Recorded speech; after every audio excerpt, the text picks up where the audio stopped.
What is up, guys? Welcome to another episode of the Junkyard. We're trying to get back to that consistency that we had. We're trying to, get back on a roll. We're trying to, work around our schedules, do our thing. The man got the gym. I got work. The man got the gym. A lot of things. We wanted to just say thank you to all our viewers, all our folks supporting us over these past few videos. We strive to at least upload one video per week. At least one video per week. We try to do two, but sometimes scheduling and things like that kind of get in our way. But I think today we're going to touch on a topic that we've kind of been running around. We've talked about it a couple of times on the podcast already. I want to talk about the topic of love in general. I want to talk about your definition of it, experiences, amongst family, friends, and moments where you genuinely felt like a connection with somebody because of a conversation that you're having with them, or a one-to-one with a stranger even sometimes. Stories like that are the ones that craft us. And honestly, I think... It's really funny because, we didn't bring our mic today, so the audio's going to be a little bit booky. And I was just telling him, today's not that bad. As soon as we hit record, all the cars decide to pass at this exact moment. But it's fine. It is what it is. But, yeah, the topic I wanted to touch on was basically... the topic of love, and the first thing I kind of wanted to talk about was the definition that we hold in our heads. And as you guys know, every definition is an absolute. Everybody has their own. I think everybody has their own definition of very sensitive words. You get me? And I want to say that my definition of love would have to be. A genuine appreciation of somebody, a genuine appreciation of the things that they give to you, you give to them. Somebody that's hard on you, somebody that sees more in you than just what you see in yourself. You get me? And I think that there's variations of love. You get me? When you talk about a family member, it's not going to be the same love as a friend. It's not going to be the same love as a relationship. You get me? Yeah. And it's crazy. We live in a time where people don't want to label anything. They don't want to label they don't want to label whether you're together, friends, or anything like that. That's how sensitive it is. You get me? Because then they feel as if that bond is different, because you're changing the definition of love at the end of the day. You get me? Yeah. In a relationship, you don't want to say the word love. You don't want to say the word love first, or when you're friends. When you're friends, I think when you're friends, everybody takes pride in saying, what, dog? Yeah, you're my friend, for sure. Some shit like that. It's crazy how we're friends, you'll admit it. Yeah, we're boys, straight up. And then, bro, one of the things that your cousin said it a minute ago. And I was like, damn, dog, I really feel good about this one. Bro, he goes, oh no, this is my cousin. And he puts his hand around me because we were I forgot what it was. I forgot what the context was. Yeah. But I'm like, oh shit, I'm one of the boys. I felt so good about it. But it's things like that, bro. Small shit like that, where a friendship will turn into a brotherhood. A brotherhood can turn into a lifelong bond. You get me? Yeah. And I kind of want to just ask you too, bro. When you go throughout life and the moments that you cherish with the people that you love, what is it that crafts your definition of love? And real quick, sorry to cut you off before you even started, but I kind of wanted to touch on this topic, seeing as how it's kind of in the theme of Valentine's Day. It was just recently Valentine's Day. Yeah, a couple of days ago. And that's kind of why I also wanted to touch on the topic. Okay, that makes sense. For me, honestly, I think the word love has more to do with the verb rather than just the word itself. And I think people have a very misconstrued idea of what love is. People just think that it's just like, you know, a word, I just say it. In reality, it's what you do, right? Because a lot of people in relationships like to say, oh my God, this is my hubby, this is the love of my life, this is my this, this is my that. And then, you know, the relationship breaks off, and then next thing you know, they end up calling them like Satan, like I hate you, I this and that. And people completely forget about all the memories, all the times that they've spent together. In my opinion, I think love has to do with doing actions for someone that you care about without asking for it or expecting reciprocation back. Yep. It's doing it out of spite of how they might have treated you in the past or how they treat you currently, based on maybe a good foundation of who you guys are, whether it's like really close childhood friends and you guys have already been through a lot, and you don't let like a small little fight or a small little argument get in the way of the bigger picture, right? Because you love that person. We also have to keep in mind that, you know, people at the end of the day, they're humans. Some people might say something out of intoxication or you know, depression, sadness, anger, all the emotions that are constantly being, you know, swayed, but that doesn't necessarily dictate who they are. You gotta take it into account before you gotta take certain emotions into account before you start kind of forming that bond with certain people. And or forming like an ultimate opinion. Like you cannot just, like, say for example, one day all of a sudden you're like, yo E-man, like you're this, you're that. In my head, it would be immature of me to just be like, you know what, I'm not friends with this guy anymore just because he told me this. Yeah. Instead, the mature thing to do would be like, okay, let me take Nick's emotions into consideration and adapt a little. Yeah, and open the layer, you know, it's like an onion, see what's at the root cause of why he's acting the way he's acting. That's where true love comes in. It's like, okay, why did he say this? There's something wrong happening in his life that he doesn't want to talk about, something that he's, you know, repressing deep inside. Like, you look at their perspective. You look at their perspective first, and yeah, that's pretty much what I think love is. And bro, honestly, I think one important part that people tend to forget about love is that people think that it's a perfect thing when it's not tested. And when I say that it's not tested, it's not like, oh, he's not giving me gifts, he's not calling me boo or whatever, baby. This is every layer of love, whether it's a relationship, family, or a friend. The craziest thing that I learned about love is that it'll change, especially if we've been together through years and years and years of like whatever, right? Like for instance, I tell everybody this, and I hold strong in this belief. You don't know who anybody is, even if you've known them for about 15 years. The only way that you truly know them is if you see them through situations. So for instance, if you got caught on a crime,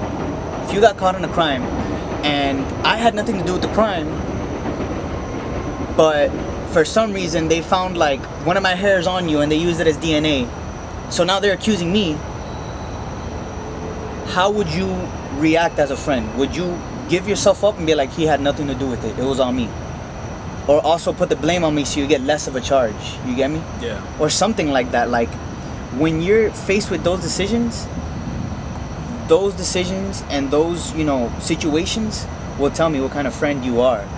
You know, with a family member, bro, there have been a multitude of situations that my family's been through that, you know, it tests the love of one another. And, you know, I think that's every family. It tests the love of like a mother to a son, a mother to a daughter, a sister to another sister. It's crazy how that dynamic can shift because of one situation, bro. And, you know, I'm thankful that my family hasn't changed drastically. There are certain small things here and there, but we still show love for each other, you know, no matter what happened in the past. It's crazy for me. Like, these are some unforgivable things at the end of the day, but somehow my family was like bred to love each other no matter what. And it was some crazy stuff, man. And like, I guess you could say that's one of the fundamental things that has formed, I guess, my definition of love. It goes back to what you said, bro. Like, whether they've done something to you in the past, you leave it in the past and you keep rocking with them. You get me? You keep rolling with them. You do whatever for them. And that kind of love is like neck and neck with unconditional. Unconditional is you do anything to them, like, oh no, sorry, they do anything to you, like nothing will phase you. That's like a father with a daughter bond. That's like they're close. You get me? Yeah. Whether the daughter messes up, a mother with a son, whether the son messes up, they love each other. You get me? Yeah. And ultimately, bro, I feel as if people come with a lot of terms and conditions in their love nowadays, bro. And you know, it should be a give and take. It should be like, you know what, bro, like I messed up. Maybe I should say this, or you know what, bro, I have been acting kind of douchey lately. Like, you know, let me take it a step back. Let me say sorry. You get me? And I just think that people aren't willing to be the bigger person in a majority of things. People aren't willing to adapt, to see things through. And it shows nowadays. It shows.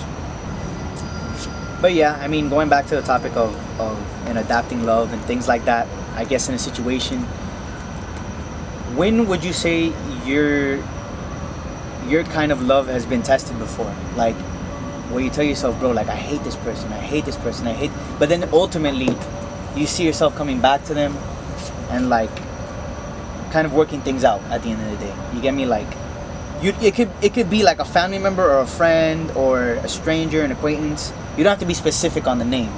You don't have to say any names, just so we keep anonymity. Yeah. But when has there ever been a situation where you felt as if your love was ultimately tried with that person?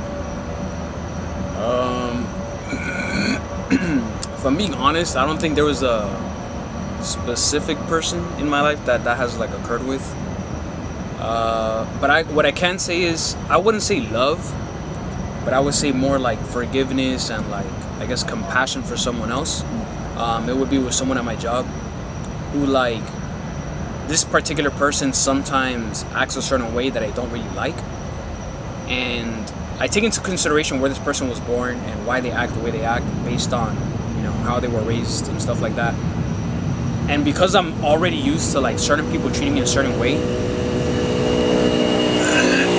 it's not that this person treats me bad or anything like that.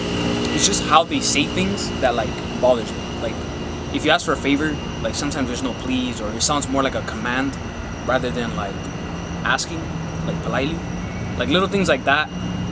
And sometimes like I'll get upset and like my ego gets in the way and I'm like, yo, like, what does this person think he is, this and that.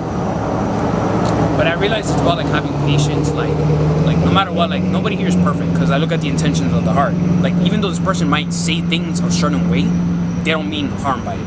Yeah, they just say it a certain way because they don't really have a, maybe they don't take your perspective into account at the moment, not because they're being selfish, just they're you know, working or something. yeah. And not only that, it's also just like their environment. Like, if that's how their friends talk, if it's how they have to defend themselves, because this person talks to me like, he's told me about like, oh, I take boxing because, like, you know, he's been in fights with this and that, so he always has that guard up, I guess. So he always, I guess, sometimes people like to throw the first stone a certain way to prevent themselves from getting hurt. That makes sense. Yeah. And like, you have to really take that into consideration and realize, okay, this is the type of person that this person is. What can I do to not only, I guess, make our relationship stronger, but for me also not to get my feelings involved to a point where I have to be extremely confrontational and possibly ruin a relationship with a particular person. You know, based off of like anger or hatred towards that person, being super confrontational, be like, yo, who do you think you are, blah, blah, blah, rather than, you know, taking, I guess, the loving approach, and using, you know, the God approach, the patient approach, and seeing like, okay, what can I do? Be proactive, not reactive to a situation. Seeing, okay, how can I respond to this in the most mature manner that I can, so that it's a win-win situation for the both of us. That makes sense. Like, I think the two most important words when it comes to the topic of love, in my opinion, has to be intention and perspective.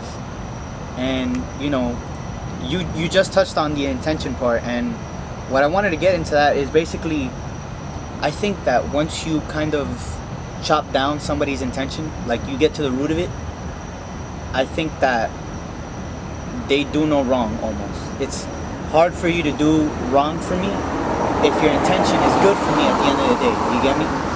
Maybe it's just that you're in a mood that day, Maybe it's just because that's the way you were raised.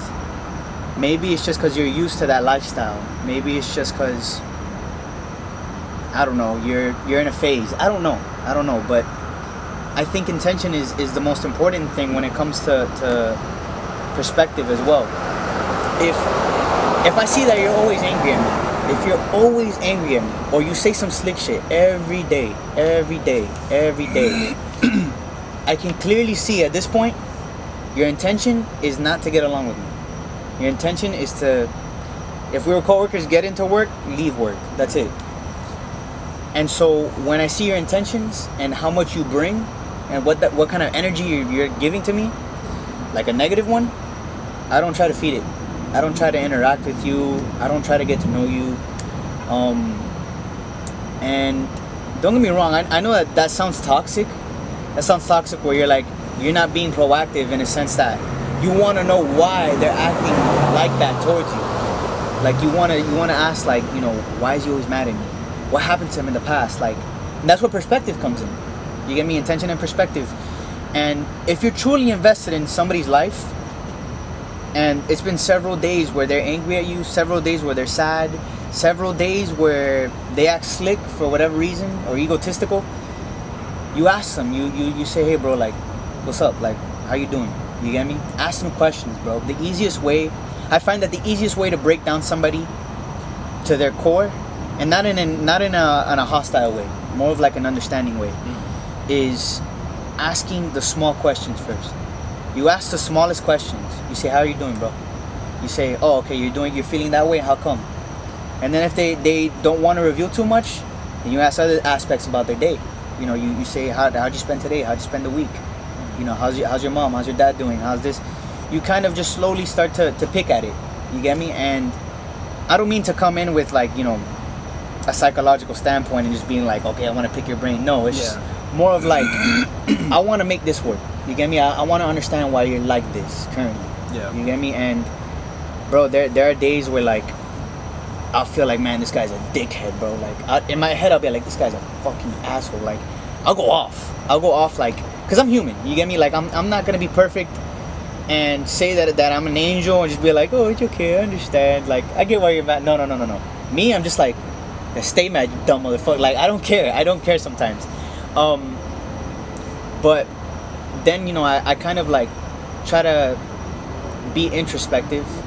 I try to think like, look, like, don't get angry at him.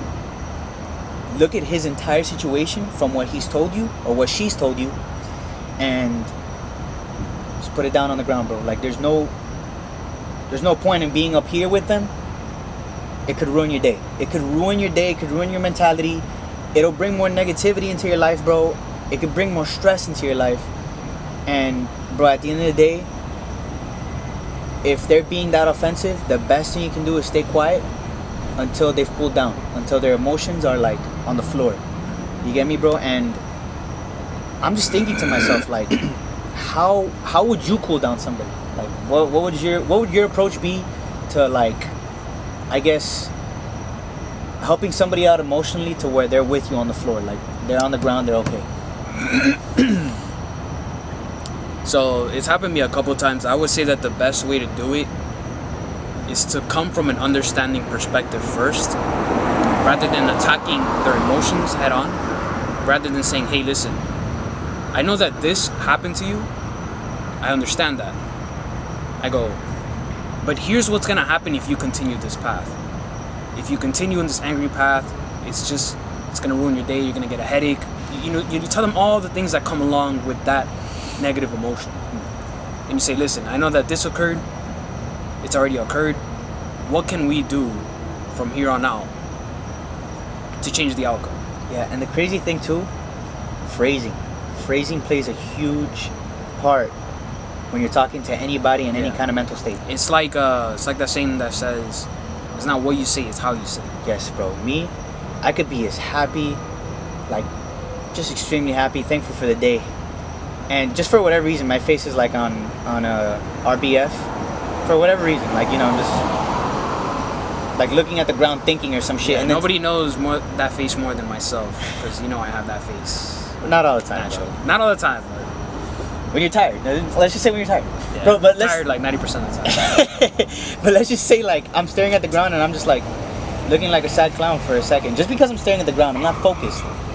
Bro, I will be doing that. I'll have a great day. I'll just be in thought. A motherfucker can come up to me and be all like, why are you mad? Bro, that phrasing, like those words right there in a sentence, I'll have the nicest day in the world, bro. And I'll just look at I'll have the best day in the world. Like, bro, I just got a grand. I just got a bonus. Hey, my whole family is gonna celebrate together. I'll go like this to you. I'm not mad. Like, bro, I'll just look at you dead in the eyes, and I'll tell you I'm not mad, but you made me mad. You know, I've always wondered, why do you think that is? Because, like, you know, I've had my fair share of people You saying, look mad, like, bro. you look mad, or you look depressed. It's because and people that. assume shit. That's what it is. Yeah. But for some odd reason, you might not be in that particular state, but because someone has made it known, I don't know if, maybe it's just me, but sometimes I feel like, well, maybe I am this. Like, I'm like, well, maybe I am. Because I feel like if I really wasn't, then I wouldn't be acting like how people might perceive me. Yeah. You get me? Yeah. Because sometimes people are very smart. People are very intuitive. And people know when something's wrong. Yeah. No matter how much you want to deny it. Like, my mom knows me very, very well. Even how I say certain things, she'll be like, what's wrong? Even based on how I phrase certain sentences or how long I take to respond something, she's like, oh, what's wrong? And I'll be like, no, I'm good. And sometimes I really am, like, good. But then sometimes I'm like, not the best. But here's the thing. Your mom knows you, so that's fair. That's fair. That's true. When somebody doesn't know you and they go, hey, are you angry? Bro, That could get frustrating. 'Cause I'm it's like, you I don't know me. you, bro. Yeah, I don't know you. So kind of touching on the last couple of things that we just said, stating on how a stranger doesn't know you, but they'll come up to you and assume things. I kind of wanted to gather our thoughts a little bit and ask, has there ever been a time that a stranger has had an impact on you? I guess when it comes to the principle of love. So it wasn't that much of an impact, but it was kind of more, I guess, like a lesson, I guess you can call it. There was a time when I was at the laundry, and I'm a very, like, oh man, I'm the type of person where, like, when I'm in my own world, I really don't like being disturbed. Like, Yeah. I'm sorry, I'm like an ultra introvert. Like, once I'm in, like, I'm listening to a video, or I'm listening to my music, I'm at the gym, I'm in my zone. Like, I don't want anybody talking to me, and I know that's terrible, because it's like, I cannot get upset at other people who are probably in the same mindset, because we're human. Because let's say I tell somebody, oh, hey, how many sets do you have left? And maybe he's in his head, and he's like listening to a video, and then he's like, damn, bro, like, why is this guy like bothering me? Like, I'm just trying to like be in my set. So I guess that's the hardest part of, like, you know, being empathetic towards others and stuff. But whatever, scratch that. There was a lady who she wanted to strike a conversation with me, and it was an older lady, I and already like, know where this is going. like he does, like, I don't know, man. A part of me gave her a chance because I'm like, I don't know why it came into my head, but I'm just like, maybe she's lonely. Like, Bro, yes. That's usually what happens. Like, Yes. these are people who go to the laundry and, like, you know, they're old. They don't have anyone. They don't have family. Yeah, bro. So they strike up conversation. So this one chick, this lady, this happened like maybe 2 to 3 weeks ago. She strikes a conversation because she sees me hanging my shirts. She goes, oh, like, it's rare seeing like kids your age coming and do laundry. Yeah. And I was like, oh yeah, like, I gotta do it. I'm doing it for myself and my family, this and this and that. I'm like, usually, like, I come with my mom, or like my mom will try to help me here and there, but today I'm on my own. And then she's like, oh, okay, I mean, that's good, at least you have like your mom helping you on this and this and that. And I'm like, yeah, so what's your name? Like, you know, we're having typical conversations, and I go, she's like, oh yeah, like, I had a son that like died, like this and this and that. Like, she tells me like something like crazy, like something crazy. Bro, and I'm just like, she just puts a whole rock on you. she puts a whole rock, but it's just like, it weighs heavy on her. But you can tell that she's already moved on, because like she wasn't crying or anything like that. But that's something that you're never gonna obviously forget. Like, it's your own son, and it's just like, she's like talking about how she lives near where Jonathan lives, kind of like Pembroke Pines area, and she comes down almost like every day because she has another son that lives near Miami Springs, and she like cleans for him, cooks for him, because she has nobody else, right? Yeah. So she comes down and she helps him out, does the laundry for him. How old does she look? She's easily like 60s, like probably my grandma's age. And we're just having a conversation. She's like, oh, like, what are you studying? What are you doing here? Blah, blah, blah. And it's almost like, I guess, her talking to me is kind of reliving like her talking to her own son that died. And it really, like, I guess, opened my eyes to being like, yo, like, at the end of the day, life is about connection. Bro, yes. You feel me? It's like connections with like humans. It's not this all like virtual stuff and materialistic things like comes and goes. Yeah. But you feel the truest amount of happiness when you connect with other people. Yes, bro. Yeah, and that's the thing. Like, you brought up like a multitude of topics right now for me because I think I told you this before. Like, bro, we live in an era where we're supposed to be more socially connected, yet somehow we've grown more socially distant.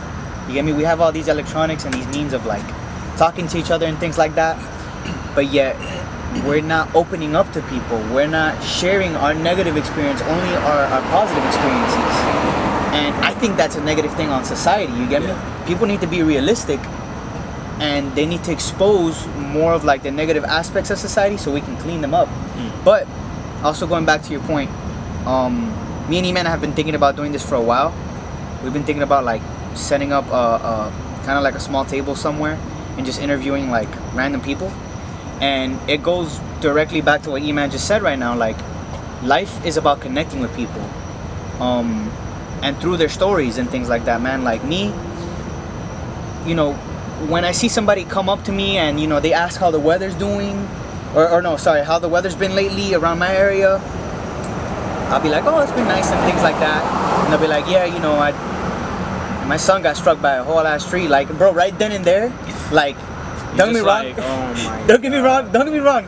It's dark, a little dark. What I just said. It's just my mind kind of like fumbled there and used whatever example, right? But it's a reality here, bro. Exactly. Like, out of nowhere, you see what people have been through, bro. Yeah. You see, like, you never imagined this in your life. They went through it. You get me? And on top of that, sorry to cut you off, but it's also like, it's funny because sometimes we prejudge people. Yeah. And we're like, oh, they're this type of people. And then you talk to them and you're like, oh my god, she's like the sweetest, nicest, like, Bro, most compassionate person that you know. whole story in them, bro. They have a whole story in them. Like, people that get to know me, bro, I give up my stories. I give up my stories like if it's whatever. I'll tell you. I could have known you for like an hour. I'll still give up my story. Because, bro, like, when you want to learn something, or when you hear the same story, or at least like a few different variables changed, you tell yourself, you're like, damn, so maybe it is true. Maybe that is true. You confirm things that you just assume. You confirm things that you live your entire life with. Yeah. Like, you know, I guess more of a tame story, more of a tame example. A very like kiddie example.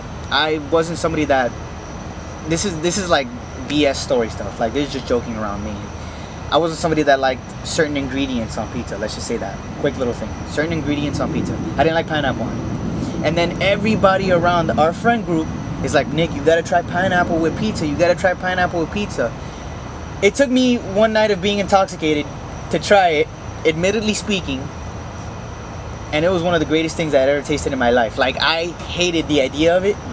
But with everybody sharing the same story on how, oh no, this pizza's good, this pizza's good, this pizza's good, I had to try it out eventually. Yeah. You get me? And when people tell you the same experience, like, oh, bro, I love going shooting. I shoot this, and that. And then you get it from another guy. I love going shooting. I this, and that. You get a repeated story. You say, damn, like, maybe I should try that out. Yeah. And it even opens new gateways of your life that you never like thought you'd experience. 100%. And I would also argue, not argue, but I just wanted to add that, like, another important thing is also to be authentic. Yeah. Like, I think that authenticity is something that's not embraced in today's society.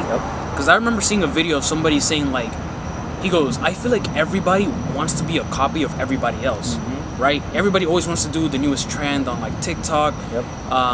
If you look at, like, you know, the gym creeps, now all the girls are posting about how, like, guys are gym creeps and this and that, and it's just like, it's copy after copy after copy. People lack, like, the critical thinking, and it's like, it hides your uniqueness, you know? Because at the end of the day, all humans, even though to some degree we're alike, we're also extremely unique. Because not all of us have the same dads, not all of us have the same childhoods, not all of us have the same friends or experience our friends the same way. Yeah. My cousins are not gonna experience you the way that I experience you because I spend more time with you. You get me? So I know little things here and there that they might not know, or certain like jokes that we have that's unique, and maybe you have certain jokes with them as well that I cannot relate to. But the whole thing is, it's about being authentic, right? Because authenticity is what creates connectedness. If you like, for example, Overwatch, which you do, and I do as well, but let's say we were two people meeting for the first time, and then someone brings up Overwatch, and then because I try to look a certain way, I'm like, Overwatch, I'm like, yeah, I play every now and then, even though that's like my main game that I have like 1,000+ hours played. Put up like a tough persona. A tough persona and try to fake it, and then I just lost that connection that I could have built with you. Because maybe you are just as big a fan of Overwatch as me, but because I'm afraid of like how people perceive me or how I want others to perceive me, then I just lost an opportunity to actually connect with other people. That's the thing, man. Like all of these things that we were touching on today, I think that they're all interconnected, bro. Like intention, perspective, love in general, and people connecting, I guess, in general with their stories, bro. Like when you get their story, you get their perspective. And when you get the perspective, you see what intentions they'll bring to the table. Yeah. People are like, the way that I see people, and I hope I don't sound robotic, or I hope I don't sound like superficial or mean. The way that I see people is people are step-by-step things. And the more that you get to know them, the more that you get to kind of get a feeling of how they are in situations. Because the situation might not ever arise between you and me, let's just say that. But you've been in it before, but just not between you and me. It'll never come up. Yeah. And if you tell me how you reacted in that situation and you were genuinely being honest, and your intentions are clear of being honest, bro, like I want something like that on my side. You get me? I want something valuable like that. And it comes down to that, man. Like, you could know somebody for years. You could know somebody for years. You could love them for years, bro. But when it's time to cross that bridge, are they gonna help you build the planks? Are you gonna be the only one doing shit? Are you gonna be the one coming up with ideas on how to cross the river, bro? Like it's a rolling ball. Life is a rolling ball, and it's always gonna face you with another situation. And the amount of love you show to somebody is gonna be tested. It's gonna be tested. Cause I can tell you, bro, I'll die for you today. But if somebody runs up right now, nigga, I'm running. No, I'm not gonna say that. But realistically speaking, I'll defend myself already. But like I just want to say, man, that like I'm very appreciative of all the experiences that we've been through as a friendship as well. For sure, bro. I want to thank you guys for watching. Unfortunately, our time has come to an end, and we'll see you guys in the next video. It's been your boy E-Man. Boy Nick, have a good one. Deuces.